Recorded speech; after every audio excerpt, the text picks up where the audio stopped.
ఇప్పుడు వీడు గుడ్డివాడై పుట్టడానికి వీడు పాపం చేసే అవకాశమే లేదు తెలుసా మీకు. ఎందుకంటే పుట్టకముందే ఎట్లా పాపం చేస్తాడు? పుట్టిన తర్వాత పాపం చేయడానికి అవకాశం ఉంది. కానీ అసలు ఆ వ్యక్తి పుట్టడానికే అతను చేసిన పాపం ఎలా కారణం అవుతుంది? అసలు క్వశ్చన్ లోనే సగం రాంగ్ ఉంది. వాళ్ళు అడగటంలోనే శిష్యులు సగం తప్పు ఉంది. ఏంటో తెలుసా? వీడు గుడ్డివాడై పుట్టడానికి వీడు ఏమైనా పాపం చేశాడా అంటే, పాపం ఎప్పుడు చేసి ఉండాలి? వీడు పుట్టక ముందే చేసి ఉండాలి. అది సాధ్యపడుతుందా? సాధ్యపడదు కదా. అయితే వీడా లేకపోతే వీడిని కన్నవారా? వీళ్ళు కన్నవారి దగ్గరికి వద్దాం. పాపం చేశారంటే వీడి కన్నవారు పాపము చేయలేదు అన్నాడు. చూడండి, అంటే అర్థం ఏంటి? వాళ్ళు ఒక్క పాపం కూడా చేయలేదనే. ఇప్పుడు ఈ పుట్టుగుడ్డు అనే యొక్క తల్లిదండ్రులు చాలా పెద్దవాళ్ళు, తెలుసు కదా మీకు. ఇతను వయసు వచ్చిన వాడు, ఇతను ఏజ్ చాలా పెద్దదే. ఈ గుడ్డివాడిది ఏజ్ మీకు అందరూ తెలిసిందే. తల్లిదండ్రులు ఎంత పెద్దవాళ్ళు. మరి వాళ్ళ జీవితంలో పుట్టినప్పటి నుంచి ఎప్పుడు ఒక్క చిన్న పాపం కూడా చేయలేదా?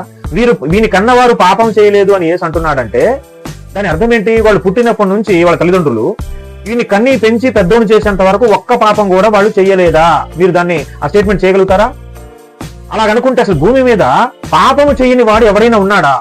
పాపము చేయని వాడు భూమి మీద ఎవరైనా ఉన్నాడా? నీతిమంతుడు లేడు, ఒక్కడు కూడా లేరు. అందరూ పాపం చేశారని బైబిల్ గ్రంథం స్పష్టంగా తెలియజేస్తాం. వీళ్ళు చిన్నపిల్లలు కాదుగా, వీళ్ళ తల్లిదండ్రులు చిన్నపిల్లలు కాదుగా, చాలా పెద్దోళ్ళు ఎదిగిన వాళ్ళు కదా, ఈయనకి తల్లిదండ్రుల స్థానంలో ఉన్నోళ్ళు కదా. వాళ్ళు ఏనాడు వాళ్ళ జీవితంలో పాపం చేయలేదా? వాళ్ళు పాపులు కాదా? పవిత్రులా? అలాగైతే పవిత్రులు భూమి మీద యేసయ్యే కాదు చాలా మంది ఉన్నారన్నమాట అని ఒప్పుకోవాల్సి వస్తుంది.